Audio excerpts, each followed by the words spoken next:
Hey YouTube, this is Justin here, aka Demonic Sweaters. Today I've got an acoustic drum set review for you guys. This is an Ashthorpe 5-piece drum kit that you can buy on Amazon for under $400. Full disclosure, Ashthorpe did send me this drum kit for free, but I'm still telling you my honest opinions of this kit. It comes with basically everything that you need to play the drums. It comes with a drum throne that I'm sitting on, a bass drum pedal, 5 pieces. You have a kick drum, snare drum, 2 rack toms and a floor tom, a crash ride cymbal and a pair of hi-hats, plus a cymbal stand, a hi-hat stand, a bass drum pedal. Did I say that already? But it comes with everything for the minimal setup for acoustic drums. Now, this is a very affordable set. Now, I know you can't really see it very well from this shot. I'm in a bit of a tight space, but I'll show you guys some other screenshots and some other footage up on the screen so you guys can see what this thing really looks like. The sizes of this drum kit are a 22 by 16 inch bass drum, a 14 by 5, I think, snare drum,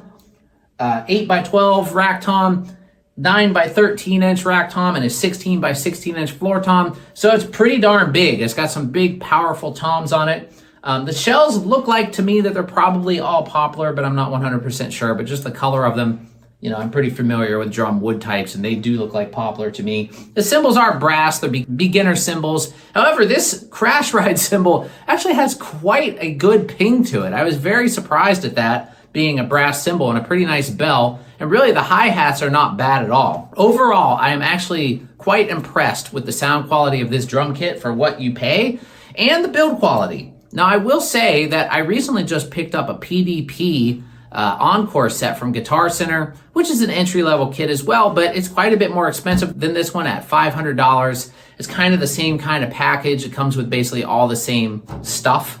And I will say that I'm actually a little bit more impressed with the build quality on this Ashthorpe than I was on the PDP drum set, with the exception of the hardware. I think the hardware, the PDP, you know, like the cymbal stands and the hi-hat stand and the bass drum pedal, beat out this kit as far as hardware goes. But the drums themselves, the hoops especially, are much stronger on this, in my opinion. It's got some pretty nice bass drum spurs on it, some bigger bass drum claws that look like they're going to be more sturdy than the ones on the PDP. The hi-hat and cymbal stands and the snare stand really aren't bad. They're not the greatest I've ever seen, but they're pretty decent. They've got some nice double brace supports on them. It's kind of weird because at the bottom they're very strong, but then like as they go up to the top, they look a little bit more weak. I don't really know how else to explain it other than that, but just the way that the cymbal mounts on there, if you can see this wing nut, it's kind of like, you know, it's pretty thin screw right there, but I don't think it's going to break or anything like that. Now, I'm going to do my best to speak to you as if you know nothing about drums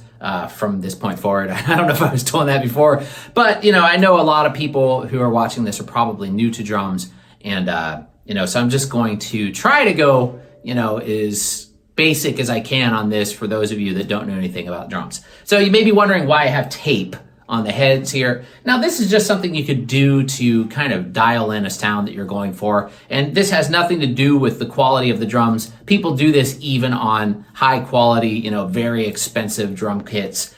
You know, they'll put like dampeners on there just to adjust the sound to the way that they want. Now, one thing that I really liked about this drum kit is it actually comes with Remo heads. I was actually really surprised at that because usually these cheaper drum kits don't come with good heads on them and you immediately have to replace them. Now, these aren't like the best Remo heads that money can buy, but they're actually pretty good. They sound nice. They seem pretty strong, and they're about the weight of like an Ambassador, a Remo Ambassador, which is a single ply drum head. Now, if you're not familiar with what a drum head is, that's basically the skin. You know, some people who don't know anything about drums call them that, but they're actually called heads. So, but the heads that come on these drums are actually pretty high quality for the money, and you can tune them up to sound pretty darn nice. Now, this drum set is large. This is intended for a young adult to an adult. A small child probably would be too small to play these drums because, like I said, the toms are pretty large. Everything is full size. Now, if you're an experienced drummer and looking for kind of like a beater drum set, this actually isn't a bad option. I think this thing seems a little more sturdy than the PDP that I recently purchased. I think it would hold up if you moved it around a bit. I do have some criticisms, one being that the toms, the 2 rack toms up here, are only 5 lug, you know, on each side toms. So we have 5 different tension points on both the 12 and the 13, which, you know, I guess they did that to save some cost. but it's not a total deal breaker. I would like to have seen 6 at least on the 13, and maybe, maybe get away with 5 on the 12, but that's okay. We have 6 on the floor tom. We also have 8 on the kick drum, so that's pretty nice, and I believe we have 6 on the snare as well. So that's good enough, I think, and you can tune them up. Actually, I had really no problems tuning this kit up at all. I'm actually pretty impressed with the sound quality. The mounting hardware is your standard Pearl style L brackets. These things are basically like an arm that goes up and has a right angle bend, and you can adjust it up or down, or swivel them left and right. So you get some decent adjustability on the toms. Now it does come with 2 sets of heads. When I first opened it up, I remember seeing on the the literature for the drum kit that it came with Remo heads, and then I first opened it, and I opened up one box and I saw that they weren't Remos, and I was like, oh crap, I thought it was supposed to come with Remo heads, but they're actually in a separate box in the box of the drums. So you basically get a full extra set of heads. So what I personally did is I didn't really care for the Ashthorpe logo on the front of the bass drum. So I just used the white batter head that it came with and used that as my resonant head, which is the front head on the bass drum. And I also ported that. So I cut a hole in it and I put a support around that hole to keep it from tearing.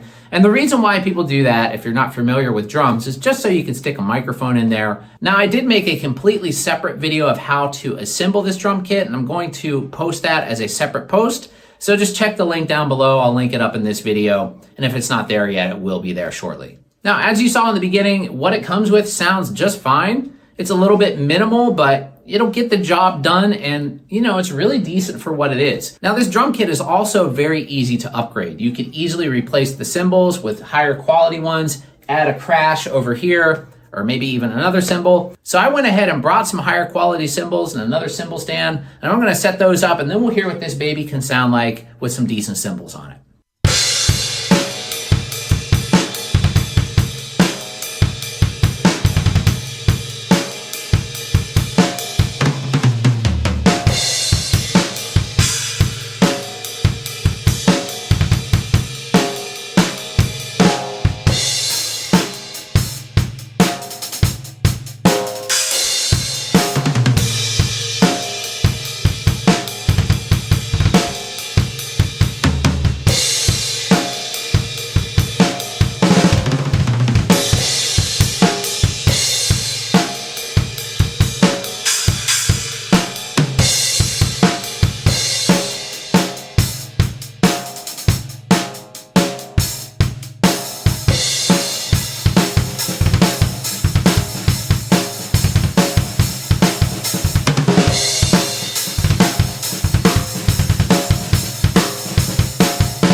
Okay, I wanted to show you guys some more details here. One of the things I'm not crazy about is this wing nut on the floor tom. Not that it's causing a problem, but it's just very, very lightweight.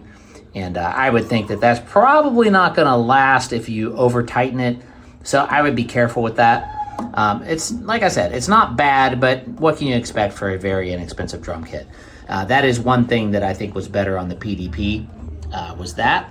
And another thing too, the snare drum stand, as I was saying, let me just pull the snare off here so I can show you guys. So like I was saying, like the bottoms of the stands are very sturdy, but the top, this is like this old style basket snare drum stand type style. It's not one that twists on the bottom. To tighten it, you have basically a small wing nut here that loosens where you can move this back and forth. And these are pretty thin metal. So that's another thing that I don't think is like super sturdy. So you may want to upgrade the snare stand at some point, but it works. It's not amazing, but it works. The hi-hat stand, I really don't have a problem with. I think it's totally fine. My only issue was there was no memory lock, but I just put a hose clamp on there, and you could do that on the snare stand as well if you wanted to. And even the clutch that it came with is pretty decent on the hi-hat stand. The bass drum spurs, let's get over here. The bass drum spurs have kind of a similar type of wing nut on it, but it's a little bigger than the floor tom one, so it seems a little bit stronger. I think it's a little bigger. But what's nice here is the way that leg fits in there. It's actually has kind of a hexagonal shape to it, so it literally cannot move up or down. It just goes in and out. That's the only way they can move. So those things are actually quite stable the way they are. And they have the rubber foot as well as a spike. I just have it set to rubber right now because it's right up against the wall. And yeah, so I mean, the spurs are great. They're totally fine for what it is. The mounting hardware on the toms, like I said, they're kind of pearl style mounting hardware. And I can't really find any issues with that. They all have memory locks on them, and they seem to function just fine. So those are good. And then we have the cymbal stand here, as you can see from the bottom. I don't think this is quite as bad as the snare stand. It's just a kind of a thin wing nut. And also there was no sleeve for the cymbal. So I basically made my own out of gaff tape because otherwise you'll end up getting like a keyhole on your cymbal from it rubbing the metal there. So you may want to get a rubber sleeve. I didn't have one, but it doesn't come with one. So if you put nicer cymbals on there than the brass ones that it comes with, then definitely get some kind of cymbal sleeve on there. But other than that, the cymbal stand is just fine. The base is incredibly solid. I just wish that the tops of the stands were as solid as the bases. That's my only complaint. Now, another thing that I noticed is the hi-hat stand actually has big enough legs on it where you can fit a double bass drum pedal underneath the hi-hat leg, which is really nice because a lot of hi-hat stands that I have can't do that.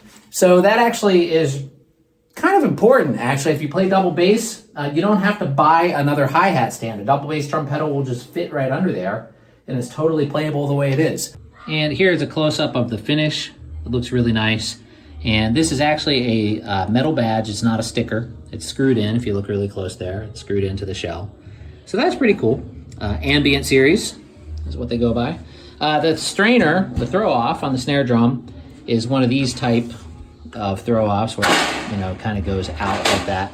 And that's pretty cool. I mean, it feels a little rough, but it seems to be fine. It holds the snare wires on there pretty well, and I don't seem to have any issue with it. And the snare drum itself sounds really good.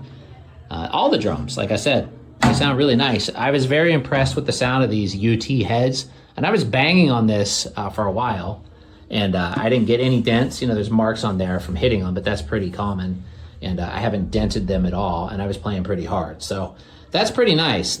All right, so my final thoughts are this drum kit is totally worth the money that it costs. I think it sounds great, actually. I was playing it and really enjoying myself. I love the snare sound. I love basically the entire thing. I think it sounds really good. The heads that it comes with sound nice. Even the sticks that it comes with are pretty decent. These are hickory. They're not maple sticks like a lot of them.